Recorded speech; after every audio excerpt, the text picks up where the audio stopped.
good, everybody? As you guys know, I've been delving into the world of Persona. And by the way, I did get Persona 3 recently, so I might be playing that on stream. But today we're going to be taking a look at this video right here by a brand new channel, Between Save Points. How did Persona become so popular? Bro, look how crazy this is, by the way. In 2020... Look how crazy. Not even 1k subs, 131k views. That is absolutely wild. This blew the hell up. So we're going to take a look. I want to get more educated on the world of Persona. Let's get into it. Make sure to like, comment, subscribe. I'm live almost every single day. Let's get into it. In 2021, the Persona series reached 15 million lifetime sales. 𝑬𝑽𝑽𝑬, by the way. More than 2 decades. Just 5 years later, that number has doubled to 30 million.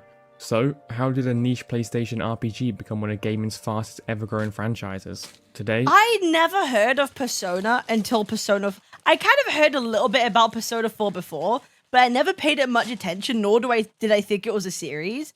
And it really wasn't until Royal where I heard about it. And even then, that was only like 5 years ago that I really, truly knew about it. So it really had kind of blown up. I'm going to explain its journey there. Before Persona 3 was released in 2006 and changed the game, we have Persona 1 and 2. Persona is actually a spin-off series from Shin Megami Tensei. Apparently it's difficult, right? Apparently this game's hard. In modern day. The formula of Persona 1 and 2 isn't the same formula you see in modern Persona. They don't run on a calendar system, and there's not really a social link aspect. This makes the games play in a much more linear way, as you don't have that free time aspect. It also means the games mainly go the same way, no matter what you do. Although, that doesn't take away from the characters or story at all. They're just as great as the modern Nothing wrong with Persona linear games. Persona 1 launched in Japan in 1996 and was an immediate success for Atlus, selling over 200... Oh, he bought 2996! Oh god. Oh god. We're all time travelers, bro. We've time traveled 1,000 years into the future. It's 2996. The world is... Persona 1 just came out. 1,000 copies in its first week. That's crazy. 200,000 is a lot. Be broken until Persona 5 almost 20 years later. But when it was later brought to North America, Atlus decided to heavily Americanize the game. They changed the name to Revelations Persona. They changed character names, altered appearances of several characters. Because, like, at the time... Oh my god, they made him black! They race-swapped him! Oh my god, no way. They actually race-swapped. That's crazy. That's actually... Because don't forget, like, at that time, anime, we think, is a huge thing now. In this current age, this current day. But back then, 1990s... It's not a huge thing. It's sort of a cultural revelation as like it kind of back then it's all about like superheroes. The big, you know, that kind of stuff. If we want to talk about like nerd culture, right? Star Wars and superheroes. But anime didn't really like those themes, Japan themes, yeah, JP cartoons, like no one really took it like that serious back then. And they even removed an entire story route. Over the next 4 years, Atlus released Persona 2. But unlike every other game in the series, Persona 2 was actually split into 2 parts, Innocent Sin in 1999 and Eternal Punishment in the year 2000. Critics and fans praised both games for their darker story, memorable cast, and willingness to tackle mature themes, with many fans still considering them among the best narratives the franchise has ever got. Unfortunately, the series once again struggled to reach Western audiences. Innocent Sin was never released outside of Japan on the original PlayStation, meaning Western players only received the second half of Persona 2 with Eternal Punishment. Innocent Sin didn't receive a release in Europe until a PSP remaster port came out. Oh, so it wasn't even in Europe. Oh. In 2011. To this day, none of these games have received official ports to modern consoles or PC, which is a shame because they deserve their praise. They're just as good as the modern Persona games, and they feel just left behind in the current state. Do you think they'll ever get remastered or remade? Like, Atlus really seems to be loving remastering the old ones at the moment. So I guess we'll see, right? The franchise. It's 2006. 6 years have passed since Persona 2 wrapped up. Persona had a small fan base from the SMT side of things, but was still pretty niche. 6 years until Persona 3. Crazy. Atlus is on the brink. Wait, it was only okay. 6 years between Persona 2 and 3, but 2 between 3 and 4. Whoa, whoa. And they tell Katsura Hashino that they need to make a new game and that he's director. and it has to be a success or the company will be no more. Hashino hadn't worked on any of the previous Persona games, but he had been working on the SMT games, so he had experience. In an interview, Hashino said, "Atlus's guiding principle has always been to acquire a wide range of users, and I recall them struggling to broaden their audience." So, they come to decide what game to make, and Hashino says to his team, well, the Persona story was completed with the previous installments, and there's been a bit of a gap since then, so let's try and make a completely new game. Hashino mentions that Persona was originally created in 1996 to expand the player base, and while not greatly successful, he decides that the best course of action is to try and give the Persona series another go, and once again try and reach a whole new audience. The Persona series was then reborn. Persona 3 marked the turnaround of a lifetime for Atlus. So like Persona 3 was essentially like a rebrand moment. So yeah, 6 years later, it's like a rebrand, like a redo, like let's do this again sort of thing. I see. Atlus. But how exactly did Persona 3 come to be all it is today? Hashino quotes that Atlus games are dark and only played I think like they started really making it thematic, right? Like things started to become a lot more stylized too. I think that's really important. I think they upped the marketing too, right? Like a lot of their materials work really well. By the core Atlus fan base. However, he knew this needed to be different. If I didn't make a pop design, nobody would even look at it, said Hashino. So, taking inspiration from other media using Flash, they decided it needed a more animated UI to attract a wider audience. With that, they chose a more pop-style UI and decided to make the music stand out a lot more too. Arguably one of the most important decisions they ever made, as Persona music is now known to those who haven't even played the games. Persona 1 and 2 still had great soundtracks, but it was Persona 3 where they really amped up how important the music was to the game. So, while this was happening, they needed a core theme of the game. Hashino said, if, when you died in a game, you were confronted with the question, did I die with a sense of purpose or meaning in life? To put it dramatically, it's a story that gives people a chance to think about their own views on life and death. So, then and there, the themes of Persona 3 were born. Death, life, dreams and youth. Of course, just changing the UI wouldn't be enough, so they reworked the way the gameplay worked. Two main things were formed, a new battle system and a new social link system, with a separate team working on each one. They wanted the protagonist to start the game without knowing anyone, and then get stronger through social links and meeting people. It's such a smart idea, isn't it? It's such a smart idea. The Persona UI is now very known. Yeah, like, even like so many games take inspiration from it. Look at like Expedition 33. Like taking a lot of like inspirations from Persona. It's like so interesting, dude. Decided for the game to run over the course of just under a year on a calendar length. The game then run through a calendar system where you could control your character's actions each day, other than when a scripted story event would take over. This was unusual, as stated by Hashino. I don't think there were many games where you could decide the entire schedule for an entire year. Hashino and the battle design team decided they wanted procedurally generated dungeons instead of ones that were designed just to level you up. Then, Hashino needed to truly understand what Persona meant. Persona is based on the mask theory, the theory that you put on different masks when interacting with different people in different parts of your life. Hashino quotes that Personas was something that supported weak humans when talking about the previous Persona games, but he wanted to change Persona 3 in a more macho direction. With these changes, you would behaving forcefully or showing no emotion in a way traditionally thought to be typical of a man. Gain new powers and become stronger by interacting. Thing is, I love to play Persona, but turn-based combat isn't for me. I'm telling you, Persona will change your mind on how you feel about turn-based combat. Like, you might think that, oh, it's not for me, kind of boring, whatever. I promise you, like, it is genuinely one of those games that changes people's perspectives on how they view it. No, 100%. Like, once you really get into it, like, it kind of, it's like a brain rewiring. 100%.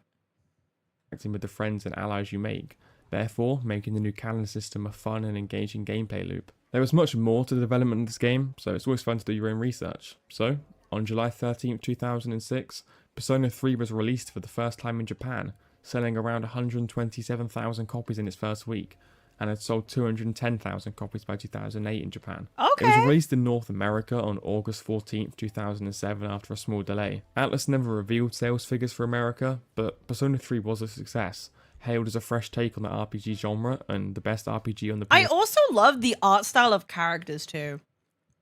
I think it's really fun.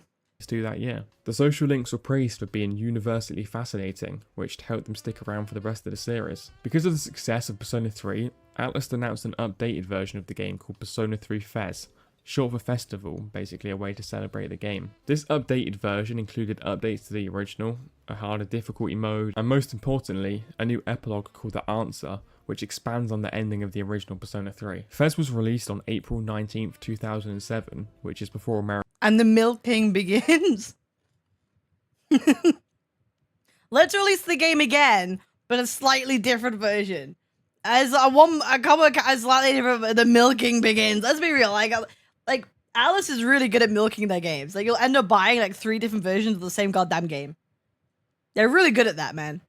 Even got the original Persona 3. Atlus didn't want to release Fez outside of Japan, but they changed their minds and released Persona 3 Fez in North America on April 22nd, 2008, and they gave the European release to Koei, who released it in Europe on October 17th, 2008. Fez received an 89 on Metacritic, higher than the 86 that the original Persona 3 received, and was praised as a fresh new take on an already wonderful game. However, people did criticise the new epilogue that came with the game, as it didn't feature any social aspects and reverted to the more hardcore dungeon crawling system at the expense of what made Persona 3 great in the first place. Persona 3 also had another release called Persona 3 Portable, which was made for the PSP. It actually came out after Persona 4, but I'll quickly go over it. It features an option to play as a female main character instead of a... I will continue to say, I think Persona is such a good handheld game. I played Persona 5 Royal on my OLED Switch at the time.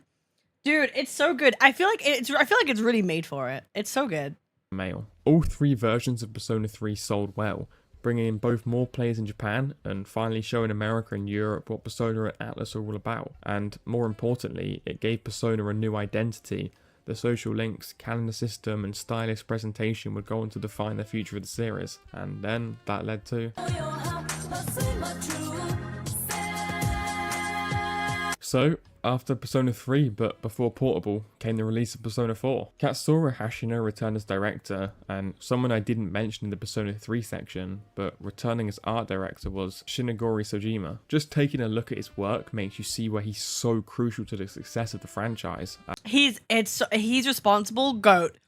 I hope he's a multi-millionaire. I hope he's living a loving life. I hope he has a loving family, and he gets everything that he ever wants. Because the art direction is legit so good. His work is just simply outstanding. The team knew that they needed to improve the gameplay and story to make sure it didn't just feel like a retread of Persona 3.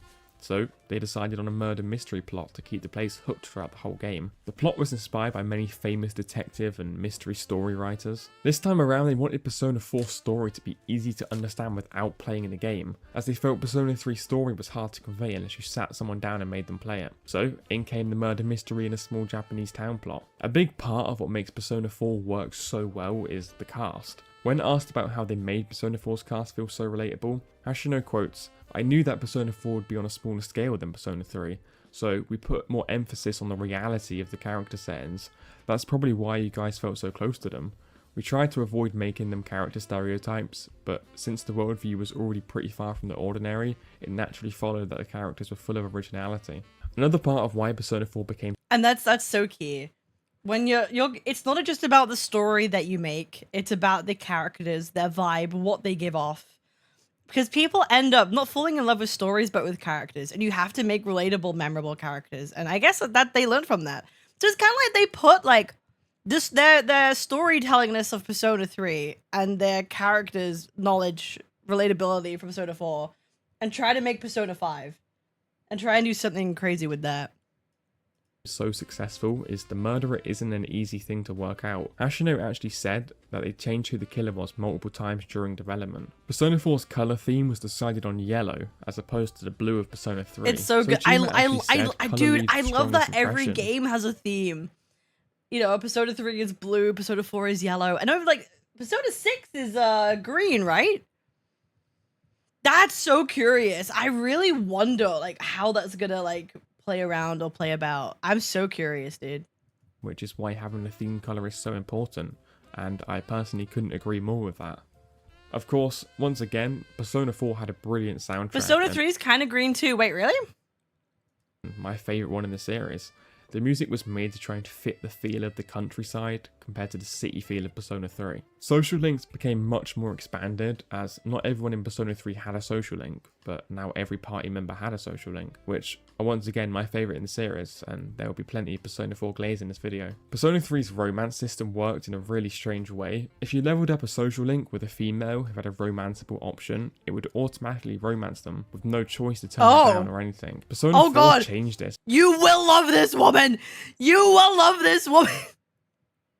And you cannot say no! By giving you the dialogue options in the social link to be more romantic with them or to be more friendly with them. Persona 4 brought in many moves in the right direction. The dungeons were a massive upgrade over Tartarus. Although they were still procedurally generated, they now related to certain characters and were an overall more enjoyable experience than most players. This is one of the best decisions Hashino and his team ever made, as Tartarus is known to be quite a slog to get through, and this also later led to the palaces we get in Persona 5. By far the most popular formula Persona has ever done. Persona 4 also brought in the ability to control your party members during battle, something you couldn't do in Persona 3. They changed it as the Persona 3 method was met with criticism. This was a huge change for the series and a change in the right direction, as I believe this makes the game much more engaging to play. The range of personas and their abilities is so vital that being able to control the main character only is a bit of a negative. Persona 4 was then released in Japan on July 10th, 2008 to big praise, getting a 90 on Metacritic and high ratings across all pages. Is that still the same in Persona Reloaded? 4 was released ridiculously late. Can you only control the MC in Reloaded, or is it like... Is it different now? I think Persona 4 had like six versions of Persona 4? Damn. In the PS2 life cycle, to the point where the PS3 had already been released for a while. It's thought that Atlus stuck to releasing it on the PS2 for a faster development cycle. However, the PS2 was still selling at the time, and Persona 4 was known as the game to keep your PS2 for. The PS3 struggled behind the Xbox 360 for a while, so this wasn't actually a bad decision. Persona 4 sold 193,000 copies in its first week in Japan, topping the charts, and went on to sell over 158,000 copies on the PS2 in Japan. While American sales figures were never released, Persona 4 was at the top of Amazon's high-selling PS2 game charts for a while. This game proved that Persona hadn't hit it big with Persona 3 one time. People around the world, in Japan, America and Europe, knew what Persona was now. Sure, it still wasn't remotely as big as it is today, but for people who knew and were experienced with the RPG genre, Persona was only getting bigger. Is changed also party members? Got it. In August 2011, Atlus announced an updated version of Persona 4 for the PlayStation Vita, titled Persona 4 Golden. This turns out to be one of the greatest decisions Atlus would ever make. For Vita? Persona 4 Golden was an wasn't Vita a handheld too? How many Vitas were ever sold? I don't remember Vita being that big. Expanded version of Persona 4, adding new features and story elements, namely a new female character called Marie, and a whole new section of the story for her, and even her own dungeon that unlocks the Golden Epilogue. It was released on June 14th, 2012 in Japan on the Vita, and it was the first game to release with traditional Chinese as a language option. Persona 4 Golden was an absolute hit, getting higher reviews than the original Persona 4, and it became my favourite game of all time. During its first week of release in Japan, it sold 137,000 copies, resulting in a surge of sales for the Vita itself. As of Yeah, so people bought a Vita just to play Persona 4 Golden. That's crazy. That's so many, because I don't really think that many people had a Vita.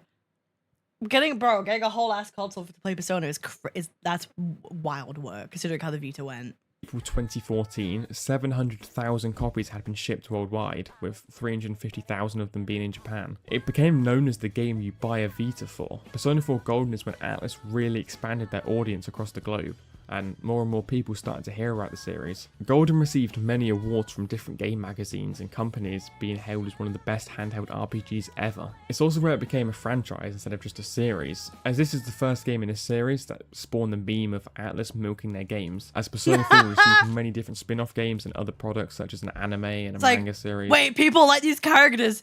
Time to make 10... Execute the 10 million game plan. Atlus made sure they made as much money as possible off the success of this game, and that's fair enough. Persona 4 Golden would later escape Vita jail and release on the PC. Hey, listen, if people keep buying the product, you can't be mad, to be honest. That doesn't happen for a long time, so I'll talk about that later. With the success that Persona 4 had, there was no doubt that Persona 5 would happen, but I don't think anyone could possibly expect what would happen with Persona 5. Before the development of Persona 5, Hashino and Atlus would create a new game. I think it just had the best marketing. Catherine. Yeah, Working an on initial Catherine audience helped the release. team gain knowledge on how to work in higher quality and animate much better looking models, as the old, small character models were left behind for much more realistic body types. Although Atlus did use their own engine to make Persona 5, something they didn't do with Catherine. Catherine was then released in 2011, and full production would later start on Persona 5. It was announced to be the next release in the series in 2013, with a release set for late 2014. It wasn't all smooth sailing, as in 2013, the parent company of Atlus, Index Corporation, declared bankruptcy. Because of Japanese law, the most profitable assets of a company are allowed to be sold, leading to a bidding war for companies to acquire Atlus, with Sega being the one who eventually acquired them. The development of Persona 5 continued throughout the process of the parent company switch. There were some interesting ideas thrown about really early on, one of them being that the game would take place over multiple locations around the world, with the main character being a backpack. Honestly, thinking about it, Sega owning like Atlus and then like Persona might actually have been the best thing for them. Like, it opens up so many doors. I could see why that would work. Like, I could see that just being like just a good idea in general. Who fly to new locations. This was changed in 2011 after the 2011 earthquake on Japan, as Hashino felt it wouldn't be appropriate to make a story of self-discovery across the world when Japan was facing so many problems at home. This led to the eventual story we got, more of a self-discovery of one's true desires, as Persona 5 went with themes of rebellion, corruption, and personal freedom. Of course, the dream team of Hashino, Sojima, and music composer Soji Meguro returned. I haven't really mentioned Meguro yet, but he was massive to the success of these games, as the music is just as a vital aspect as everything else. The development of Persona 5 is an interesting one. Early drafts state that he considered introducing an action-based system with real-time elements. This had never happened in the series before, but they eventually decided to not go with it. Arguably one of the most important decisions. I think that was a good decision. Like, I think that was a really good decision. Yeah, just sticking with what you know and just doing it really, really well. Element of Persona 5 was what they would do with the dungeons. Both of the previous mainline games had procedurally generated floors. Persona 5 decided to hand design the dungeons, which now had the name of palaces. These palaces were crafted to fit the event that was happening in the main story, with a time limit to complete them. These palaces had many different environments and obstacles, becoming what the majority of Persona fans find to be the most engaging and entertaining gameplay loop the series has ever had. Hashino states that, "We also thought that people who played the previous games would appreciate a drastic change to the dungeon system, and that we thought it would give the game I didn't realize that the previous games were procedurally generated. I feel like doing it this way, you have complete control. You could set a story as you go through the palaces. You can tell more of a narrative, right? And then you could, introduce like puzzles and things that are, that make sense. Additional appeal to even more players. Clearly, this paid off for them. There's much more to the development of this game, which is why it was ultimately delayed from 2014 release to a 2015 release, then later delayed to 2016. These delays resulted in the game being released on the PS4 and PS3, as the game was originally just set for the PS3, something that actually may have hurt the game's global impact in the long run. Ashino and the team then went on to create what could be the greatest UI a game has ever seen, and if it isn't, then it's only beaten by newer Atlus titles. It's so good! It's so good! Bro, I'm someone who loves, funny thing, I used to be a UI UX designer when I was in my marketing stuff, and it scratches my brain. Whoever came up with these ideas and themes, I hope you have everything in life. I hope you are living the best possible life you can. People don't always talk about the UI of games and other media unless it stands out as being good or bad. The UI of Persona 5 quickly became a reason people would later become interested in the game when it was released. In an era where companies push out $70 games yearly that barely change anything, Atlus was proving that they cared about the style and substance of the products they create. The UI perfectly fits the themes of the game. It hits you with its striking red colour, signifying the main colour theme that represents its rebellion theme. People often underestimate how long you spend in menus, especially on JRPGs. However, Atlus clearly... Bro, okay, hot take, I don't know if you agree. The reason why for so long I've never really bothered to play JRPGs is because UIs fucking suck. UIs and menus for a long time look like they were made fucking 20 years prior. They always, bro, I'm be so really, that's one of my biggest things of JRPGs. A lot of the times visually it looks like they lag behind. Menus look like they lag behind. navigating UI looks like it's a slog. Like, it really was genuinely a reason why I never really wanted to get too much into JRPGs. Understand. Once again, the music of Persona 5 became a smash hit and arguably the most popular music in the franchise. Shoji Meguro returned as composer, as he had on every game since Persona 3. This time around, a brilliant singer named Lin was brought in for vocals for the game. The songs quickly became popular even outside of the game. The streams and views these songs pulled in on YouTube and Spotify were unbelievable and helped push the game to many new people, as many tracks became common background music in YouTube videos. Persona 5 would then finally release on September 15th, 2016 in Japan after many delays. First week sales of the PS3 and PS4 combined reached over 337,000, making it the quickest selling Persona game since the first Persona game released 20 years prior, and it also boosted sales of the PS4 compared to its previous week. It received mind-blowing reviews across the board, with pretty much everyone praising the game and also receiving a 93 on Metacritic. Hashino later stated that the game had shipped 550,000 copies in Japan in its first month. Persona 5's vanilla version would actually be Hashino's last Persona game, as he left P Studio Atlas and formed a different team inside Atlas called Studio Zero. Oh, he left? He's still putting out bangers though. Persona 5 would then be released he made Metaphor? Oh! Worldwide on April 4th, 2017. And it was announced 3 days later that, including the sales figure in Japan, Persona 5 had shipped over 1.5 million copies. That's fucking and just nuts. Months later in November, it had sold over 2 million, making it the highest selling game the series had ever seen. Persona 5 was nominated for many awards, the most popular one being Game of the Year at the Game Awards 2017. Although it didn't win, it was nominated for many others, winning Best Role-Playing Game. The list of many other awards it was nominated for can be seen on screen now.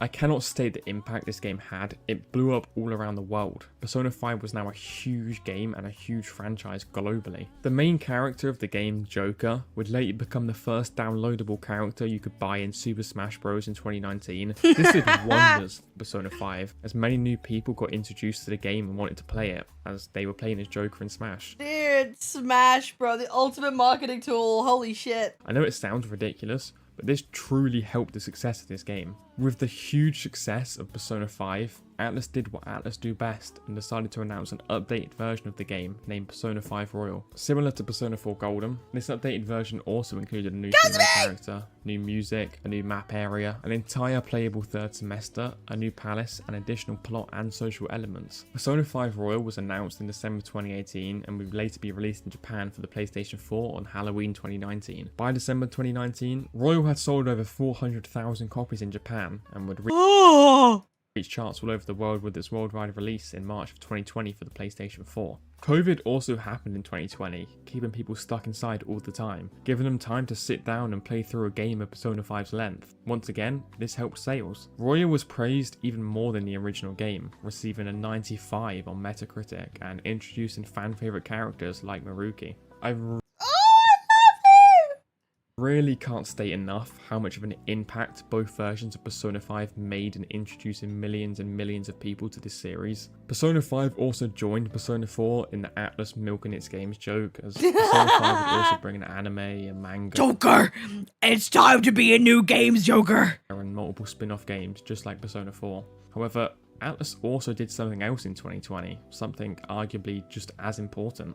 In 2020, Atlus decided to do something huge. You see, none of these games I've spoken about ever got a PC port. Well, except Revelations Persona, but that was only in Japan and was very, very small. All these games from Persona 2, 3, 4, 5, whatever it was, the mainline games were only available on PlayStation consoles. This massively held back the success that Persona as a series could get, as millions of players on PC and Xbox couldn't play these games. However, Sega had ported Yakuza to PC and had found success, so they demanded that Atlus port some Persona games away from the PlayStation. Atlus weren't a big fan of this idea, so Sega Europe decided to prove its worth by testing the waters, and they ported Catherine to PC in 2019. Atlus were blown away by how well this game sold and agreed to port a single game over. That game being Persona 4 Golden. Now, why Golden, you ask? Well, Persona 5 was still selling well on PS4, and Persona 3 was playable on the PS3. Persona 4 Golden was only ever released on the PlayStation Vita, a console that had failed in many people's eyes. It was also cheap to port compared to something like Persona 5, as Persona 4 Golden was a Vita game. It was easy to run on most types of hardware. Persona 4 Golden was then released on PC and just blew